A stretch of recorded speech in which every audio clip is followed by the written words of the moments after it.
Breaking news చూస్తున్నాం. కాకినాడ జిల్లా తుని మండలం దొండవాక పంచాయతీ సిహెచ్ అగ్రహారం గ్రామానికి చెందిన 2 ఏళ్ల చిన్నారి సుంకర జ్ఞానేశ్వరి ఆచూకీ నేటికి తెలియరాలేదు.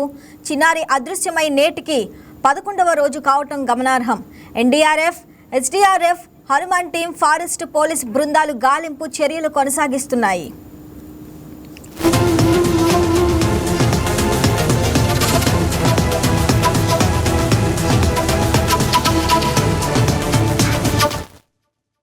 ఆయిల్ ఫామ్ తోటలో పచ్చగడ్డి తొలగిస్తే ఏమైనా ఆనవాళ్లు లభిస్తాయేమోనని గడ్డి తొలగిస్తున్నారు. పెద్దాపురం డీఎస్పీ ఘటన స్థలంలో గాలింపు చర్యలను సమీక్షిస్తున్నారు. అనుమానితులను సెల్ ఫోన్ సిగ్నల్స్ ఆధారంగా స్థానికులను, అటుగా రాకపోకలు సాగించిన వ్యక్తులను వేర్వేరుగా ప్రశ్నిస్తున్నారు. తమ కుమార్తె క్షేమంగా ఇంటికి వస్తుందన్న ఆశతో తల్లిదండ్రులు, బంధువులు ఎదురు చూస్తున్నారు.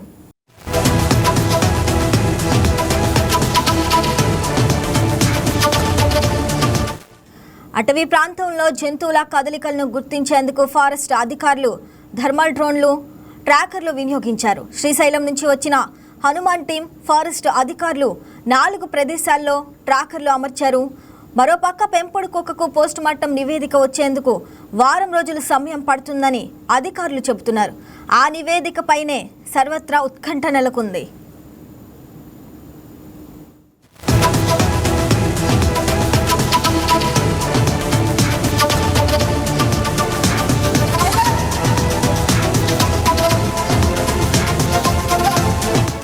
చిన్నారి కిడ్నాప్కు గురైందనేందుకు ఎలాంటి ఆధారాలు లభించలేదని కాకినాడ జిల్లా ఎస్పీ బిందు మాధవ్ చెప్పారు. పెంపుడు కుక్క మరణంపై వస్తున్న అనుమానాలపై విచారణ జరుగుతుందన్నారు.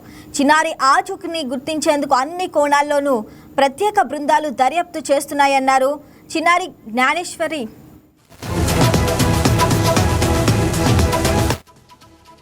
ఒక 2 years పాప సిహెచ్ అగ్రహారం హ్యామ్లెట్లో దొండవాక విలేజ్ రిలేటెడ్ జ్ఞానేశ్వరి అనే పాప మిస్ అయిందని పోలీస్ స్టేషన్లో తెలిసి ఇక్కడికి వచ్చి వాళ్ళు కంప్లైంట్ తీసుకొని కేసు నమోదు చేయడం జరిగింది. అప్పుడే వెంటనే ఎఫర్ట్స్ అన్నీ స్టార్ట్ చేశారు. పాప మార్నింగ్ అరౌండ్ 11:50కి మిస్ అయితే రాత్రి 8:30కి సమాచారం వచ్చింది పోలీస్కి. రాగానే ఇమ్మీడియట్గా ANS team, special party and also dog squad వచ్చి సెర్చ్ చేయడం జరిగింది. ఆ తర్వాత నెక్స్ట్ డే నుంచి ఎస్డీఆర్ఎఫ్ కూడా మా సెర్చ్ ఎఫర్ట్స్లో పాల్గొన్నారు. వాళ్ళతో పాటుగా ఇంకా ఫర్దర్గా ఇంకా వాస్ట్గా వాళ్ళ కంపిటెన్సీ అందులో ఉంటుంది కాబట్టి డీటెయిల్గా సెర్చ్ చేయడానికి ఎన్డీఆర్ఎఫ్ని అట్లానే ఫారెస్ట్ డిపార్ట్మెంట్ వాళ్ళని కూడా సపోర్ట్ అడగడం జరిగింది. కంటిన్యూస్గా ఈ 7-8 days పాటు డ్రోన్ సర్వేలెన్స్తో ఇక్కడున్న టెరైన్ మీరు అందరు చూస్తున్నారు. చుట్టుపక్కల చాలా థిక్ వెజిటేషన్ ఉంది, కొండలు ఉన్నాయి. పాప అంతటా పాప ఇంట్లో నుంచి నడిచి వెళ్ళడం వాళ్ళ తల్లి చూశారు, భవానీ గారు చూశారు. సో నడిచి వెళ్ళిన తర్వాత కంచె దగ్గర వేరే వాళ్ళకి కనిపించింది కూడా పాప, తాతబాబు అనే అతనికి.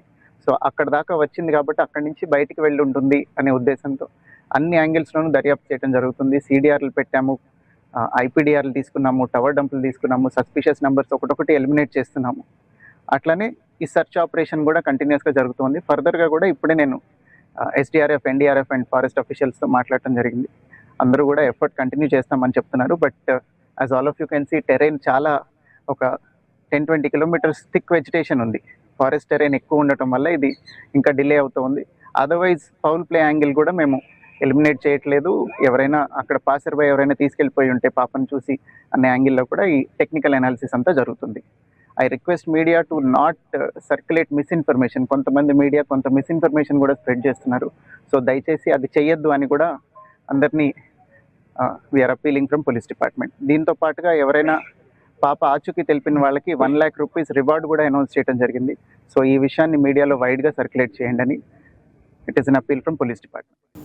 రైట్. ఇక చిన్నారి జ్ఞానేశ్వరి మిస్సింగ్ కేసుకు దర్యాప్తుకు సంబంధించి మరిన్ని వివరాలు కాకినాడ జిల్లా కరెస్పాండెంట్ వర్మ లైవ్లో అందిస్తారు. వర్మ, చెప్పండి, మీ దగ్గర ఉన్న లేటెస్ట్ అప్డేట్స్ ఏంటి? Good morning Shravani. ఏదైతే చిన్నారి జ్ఞానేశ్వరి అదృశ్యమై ఈ రోజుకి 11 రోజులు అవుతుంది. ముఖ్యంగా ఇప్పటి వరకు చిన్నారికి సంబంధించి ఎటువంటి ఆధారం కూడా లభ్యం కాదు. ఆచూకీ కూడా ఎక్కడా తెలియపరచలేదు. పూర్తిగా కూడా 11 రోజుల నుంచి కూడా చిన్నారి మిస్ అవుతుందన్న ప్రాంతంలో ఇప్పటికే అనేక బృందాలు గాలింపు చర్యలు కొనసాగిస్తున్నాయి. నిన్నటి రోజు ఎస్పీ స్వయంగా కుటుంబాన్ని పరామర్శించడానికి వచ్చారు. ఆ తర్వాత చిన్నారికి సంబంధించి ఘటన ఎలా జరిగిందని పూర్వాపరాలు కూడా ఆయన పరిశీలించారు. అక్కడ ఉన్నటువంటి దర్యాప్తు బృందాలు అన్నింటితోని విడివిడిగా ఆయన మాట్లాడడం జరిగింది. వాళ్ళు ఎనాలిసిస్ ఏ విధంగా ఉన్నదన్నది కూడా ఆయన స్వయంగా అడిగి తెలుసుకున్నారు. అయితే గాలింపు చర్యలు మరింత ముమ్మరం చేయాలి. ముఖ్యంగా చిన్నారి మిస్ అయిందంతా కూడా పామాయిల్ తోటలో ఎక్కువగా ఉన్న నేపథ్యంలో దాన్ని ఆనుకుని కొండ ప్రాంతం కూడా ఎక్కువగా ఉన్న నేపథ్యంలో, ముఖ్యంగా కొండ ప్రాంతం చుట్టూ చాలా ఎక్కువ విస్తారంగా ఉన్న నేపథ్యంలో ఈ గాలింపు చర్యల్ని రౌండ్ అప్ ది పాయింట్ ఏదైతే 20 కిలోమీటర్ల రేడియస్ లో ఈ సెర్చింగ్ ఆపరేషన్ అన్నది కొనసాగించాలని కూడా ఆయన ఆదేశించడం జరిగింది. ఒకవైపు ఉప ముఖ్యమంత్రి పవన్ కళ్యాణ్ ప్రతిరోజు చిన్నారి ఆచూకీ కోసం డైలీ రిపోర్ట్ కూడా తీసుకుంటున్న పరిస్థితులు ఎదురున్నాయి. ఒకవైపు హోంమంత్రి అనిత కూడా స్వయంగా దీనిపై అప్డేట్స్ కూడా ప్రతిరోజు తీసుకుంటూ అక్కడ ఉన్నటువంటి అధికారులని ఫాలో చేస్తున్న పరిస్థితి అయితే ఉంది. అయితే ఇప్పటి వరకు చేసిన ముమ్మర గాలింపుల్ని మరింత విస్తృతం చేయాలి, మరింత వేగంగా అవసరమైతే మరిన్ని బృందాలను తెప్పించుకుని సెర్చ్ ఆపరేషన్ అన్నదే కొనసాగించాలని ప్రస్తుతం ఆ ప్రయత్నంలోనే భాగంగానే మరొక ఎన్డీఆర్ఎఫ్ బృందాలు కూడా రావడం, ముఖ్యంగా లోకల్ గా ఉన్నటువంటి హనుమాన్ బృందాలను కూడా పెంచినటువంటి పరిస్థితులు అయితే ఉన్నాయి. ఇప్పటికీ 400 మంది పైబడి సెర్చ్ ఆపరేషన్ చేస్తే తాజాగా మరొక 150 మంది కూడా యాడ్ అయ్యి 550 మంది పైబడి ప్రస్తుతం ఈ గాలింపు చర్యలు కొనసాగుతున్నాయి. అయితే ఉదయం నుంచి సాయంత్రం వరకు కూడా నిర్విరామంగా వివిధ బృందాలు విడివిడిగా విడిపోయి పూర్తిగా కూడా ఈ గాలింపు చర్యలు చేస్తున్నా సరే అక్కడ ఎటువంటి ఆధారం లేదు. అయితే దీనిపై అనేక కథనాలు కూడా వివిధ ప్రచార మాధ్యమాల్లో వచ్చాయి. పూర్తిగా ఏదైతే చిన్నారిని జంతువుల వేట అని, ఒక కొండ చెలువు తినేసిందని, లేదా క్షుద్ర పూజల కోసం అమ్మాయిని ఎత్తుకుపోయి నిన్న అమావాస్య రోజు బలి ఇవ్వడానికి అని వివిధ రకాలుగా వివిధ ప్రచార మాధ్యాల్లో వదంతులు పుకార్లు కూడా పుట్టించిన నేపథ్యంలో వాటన్నిటిని నిన్న ఎస్పీ కూడా కట్ చేయడం, వాటినన్నింటినీ కూడా తోసిపుచ్చిన పరిస్థితులు ఎదురున్నాయి. ఇటువంటి తప్పుడు ప్రచారాలు చేయొద్దంటూ కూడా ఆయన హెచ్చరించిన నేపథ్యంలో ఉన్నాయి. తొలుత నుంచి చిన్నారి కోసం ఏదైతే మిస్సింగ్ కోణంలో ఇప్పుడు ప్రస్తుతం సెర్చ్ ఆపరేషన్ కూడా కొనసాగుతుంది. ఒకవైపు సెల్ టవర్లకు సంబంధించి ఆ డంపింగ్ కాల్సిన అన్నింటిని కూడా విచారణ చేశారు. అలాగే గ్రామస్తులందరినీ విచారణ చేశారు. కుటుంబ సభ్యులు ఎవరైతే చిన్నారి జ్ఞానేశ్వరి తల్లిదండ్రులు గణేష్ భవానీ ఆ దంపతులకు సంబంధించి బంధువులు స్నేహితులందరినీ కూడా 2 సార్లు కూడా విచారణ చేశారు. అనుమానంగా ఉన్న వ్యక్తుల్ని 10 మందిని అయితే ప్రస్తుతం దాదాపు అదుపులోకి తీసుకున్నారో వాళ్ళని విచారిస్తున్న పరిస్థితులు అయితే ఉన్నాయి. అయితే ఎన్ని చేసినా సరే చిన్నారి ఆచూకీ జ్ఞానేశ్వరి జాడ మాత్రం ఎక్కడ ఇప్పటికీ ఒక్క కోణంలో కూడా లభించినటువంటి పరిస్థితులు అయితే లేవు. అయితే చిన్నారితో పాటు అదృష్టమైన శునకం ఏదైతే అదృష్టమైన రోజే తిరిగి మళ్ళీ అదే రోజు వారం రోజులకి శునకం కూడా ముచ్చివాత పడింది. ఆ శునకానికి పోస్ట్ మార్టం నిమిత్తం వైజాగ్ కి వరుణ్ ఫోరెన్సిక్ ల్యాబ్ కి అయితే పంపించడం జరిగింది. అయితే ఇప్పటి వరకు ఆ నమూనాలు తీసుకున్నటువంటి వరుణ్ ఫోరెన్సిక్ ల్యాబ్ కి సంబంధించి డీటెయిల్స్, నివేదికల అంశం, రిపోర్ట్స్ కూడా ఇప్పటికీ ఇంకా అందజేయలేదు. పూర్తిగా వాటి స్థితి ఏముందా అన్నది కూడా కొంత ఉత్కంఠ కూడా నడుస్తూ ఉన్నది. ఎందుకంటే అది ఆదివారం రోజు పోస్ట్ మార్టం చేశారు. ఇప్పటికే అప్పుడే 42 గంటలు దాటిన నేపథ్యంలో దానికి ప్రత్యేకించి అవయవాలన్నింటినీ కూడా నమూనాలు సేకరించుకున్నారు.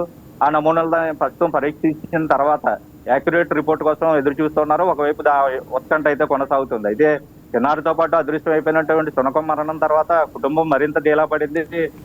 పూర్తిగా కూడా చిన్నారి రాకపోతే, ఎందుకంటే శునకం వచ్చిన తర్వాత ఎక్కడో సజీవంగానే ఉండి ఉంటుందని భావించారు. అయితే పూర్తిగా కూడా ఎక్కడ ఏ రకంగానూ కూడా సమాచారం లేకుండా పోయిన పరిస్థితుల్లో ప్రస్తుతం సెర్చ్ ఆపరేషన్ కొనసాగుతుంది. ఒకవైపు కిడ్నాప్ కోణంలో కూడా పరిశీలిస్తూ సమీపంలోనే ఆ ఏరియాలోనే డంపింగ్ కాల్సినన్నింటినీ కూడా ఒకవైపు చేస్తున్నారు. అయితే ప్రధానంగా సంచార జాతులు ఉంటాయి. వాళ్ళు ఒక ప్రాంతం నుంచి ఒక ప్రాంతంలో శాశ్వతంగా ఎక్కడ ఉండకుండా సంచరిస్తూ ఉంటారు, తమ జీవనాన్ని కొనసాగిస్తారు. అటువంటి వాళ్ళు ఎవరైనా తీసుకెళ్లిపోయారా అన్న కోణంలో ప్రస్తుతం నిన్నటి నుంచి కూడా దర్యాప్తు చేస్తున్నారు. అయితే 11 రోజులకి పూర్తిగా కూడా ఇప్పటి వరకు ఒక్క ఆధారం, ఒకవేళ అటవీ జంతువులు దాడి చేసి ఉంటే కనుక రక్త నమూనాలు కనీసమైనా వాసన వచ్చి ఉండేది, లేదంటే వాటిని పోలీస్ జాగ్రత్తలు కూడా గుర్తించే పరిస్థితి అయితే ఉండేది. ఆ రకంగానూ కూడా ఎక్కడ ఏ జరిగినట్టు లేదు. అయితే అక్కడ విస్తారంగా పామాయిల్ తోటలు ఉంటాయి. ఆ తర్వాత కొండ ప్రాంతం, ఎత్తైన ప్రాంతం ఉన్న నేపథ్యంలో వెతుకులాట, ఎందుకంటే కిందంతా పచ్చని గడ్డి నిండిపోయి ఉంటది. వాటినన్నింటిని కూడా జల్లెడి పట్టిన పరిస్థితులు అయితే ఉన్నాయి. అయితే మరొకసారి విస్తృతంగా తనిఖీలు చేయాలి, మరిన్ని బృందాలను పెంచాలని డిప్యూటీ సీఎం పవన్ కళ్యాణ్ ఆదేశాల మేరకు నిన్నటి నుంచి ఆ సెర్చ్ ఆపరేషన్ కూడా ప్రస్తుతం కొనసాగుతుంది. అయితే ఇవన్నీ నిరుపయోగమైన అనే పరిస్థితులు ప్రస్తుతం కనిపిస్తూ ఉన్నాయి. అయితే కిడ్నాపింగ్ కేసులోనే, ఎందుకంటే చిన్నారి మిస్ అయిన ఇంటి ప్రాంతం నుంచి కూడా పూర్తిగా బయటకు వెళ్ళిన తర్వాత ఆ కొండ ప్రాంతం వెళ్లేందుకు ఎటువంటి ఆస్కారం కూడా లేదు. స్వయంగా ఇప్పటికీ మనం దాని మీద ప్రత్యేక డ్రైవ్ ను కూడా నిర్వహిస్తున్న పరిస్థితి అయితే ఉంది. నిన్న వైకేటీవీ పరిశీలనలో కూడా ఏదైతే చిన్నారి నడిచి ఇంట్లోంచి బయటికి వెళ్ళి ఆ తర్వాత కొండ ప్రాంతానికి వెళ్ళడానికి ఎటువంటి పరిస్థితులు కూడా లేవు. ఎందుకంటే పెద్దవాళ్ళు నడవడమే అక్కడ కష్టంగా ఉంటది, ముళ్ళ కంచెలు ఉంటాయి. చిన్నారి ఒకవేళ వెళ్ళిపోయినా తెలియకి నడిచి వెళ్ళినా సరే ఆ ముళ్ళ కంచెల్లో పడిపోయి అక్కడే అది ఉండేది. అటువైపుగా రోడ్డు మీద వెళ్ళే వాళ్ళు కూడా ఆ కేకలో, లేకపోతే ఆ అమ్మాయి ఏడ్చిన ఏడుపు వినపడి ఉండేది. అయితే అటువంటివి ఏమీ అక్కడ జరగలేదు. అంత దాటి, ఎందుకంటే వన్యమృగాల దాడి చేసే అంత కొండవారకి చంటిపిల్ల వెళ్ళడానికి ఎటువంటి అవకాశం కూడా లేని పరిస్థితుల్లో ప్రస్తుతం ఎవరో రోడ్డు మీదకి రాగానే కిడ్నాప్ చేశారన్న కోణంలోనే ప్రస్తుతం అటు తల్లిదండ్రులు కూడా దాన్ని సమ్మతిస్తూ ఉన్నారు. వాళ్ళు కూడా అనుమానం వ్యక్తం చేస్తున్న పరిస్థితులు, ఇటు అధికారులు కానీ అటు కుటుంబ సభ్యులకు పూర్తిగా కూడా కిడ్నాపింగ్ కోణంలోనే ప్రస్తుతం దర్యాప్తు అన్నది ఒకవైపు చేస్తూనే మరొక వైపు ఈ శక్తి ఆపరేషన్ అన్నది కొనసాగిస్తున్నారు.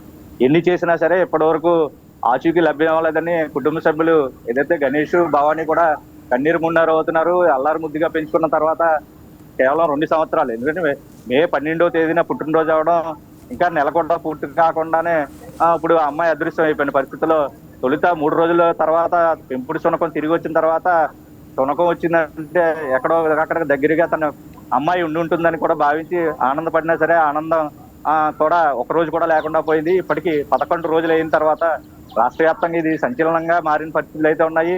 అది శక్తి ఆపరేషన్ కి రాష్ట్ర ప్రభుత్వం కూడా ప్రత్యేకించి కార్యాచరణ తొలుత నుంచి కూడా మొదలుపెట్టింది.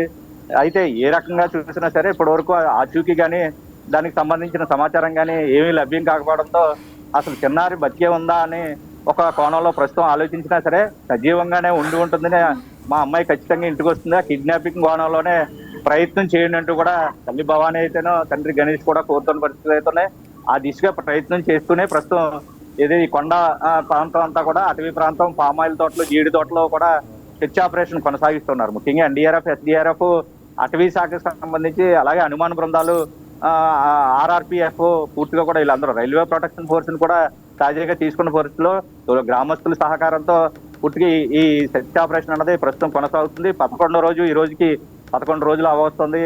చిన్నారి ఆచూకీ కోసం అటు తల్లిదండ్రులు ఎదురు చూస్తున్నారు. అయితే ఎక్కడున్నా సరే క్షేమంగా ఇంటికి తిరిగి రావాలి. నిన్న అయితే వైకే టీవీకి నుంచి ప్రత్యేకించి అప్పీల్ చేసిన తల్లి తండ్రి కూడా మీరు ఎక్కడైనా ఒకవేళ తెలియకి తీసుకెళ్తే మీ మీద ఏ కేసులు లేకుండా మేమే చూసుకుంటాం, మా సమీప ప్రాంతంలో పిల్లని వదిలేసి వెళ్ళిపోండి అంటూ కూడా వేడుకున్న పరిస్థితిని కూడా మనం ప్రసారం చేసాం. అయితే నిన్న ఎస్పీ కూడా సేమ్ పూర్తిగా కూడా ఈ అంశానికి సంబంధించి వివరాలు గోప్యంగా ఉంచుతాం, ఎవరైనా తెలియక కిడ్నాప్ చేసి ఉంటే అంటే ఎత్తుకుపోయి ఉంటే కనుక తీసుకొచ్చి అప్పచెప్పిన వాళ్ళకి ₹1,00,000 రివార్డు ఇస్తాం, వాళ్ళ వివరాలు కూడా గోప్యంగా ఉంచుతామని తొలుత నుంచి 5వ రోజు నుంచి మిస్ అయిన 5వ రోజు నుంచి కూడా ఈ ప్రకటన చేసినప్పటికీ ఎవరు ఇప్పటి వరకు ముందుకు రాలేని పరిస్థితులు అయితే ఉన్నాయి. అయితే తల్లి మాత్రం ప్రగాఢంగా కిడ్నాప్ కి గురైంది, నా చిన్నారిని ఎవరో ఎత్తుకెళ్ళిపోయారు, సజీవంగా వస్తుందనే ఆమె వాదన అయితే కూడా వైకే టీవీ కూడా తెలియజేసిన పరిస్థితులు ఉన్నాయి. ఎన్ని జరిగినా ఇప్పటికీ చిన్నారి ఆచూకీ లేదు.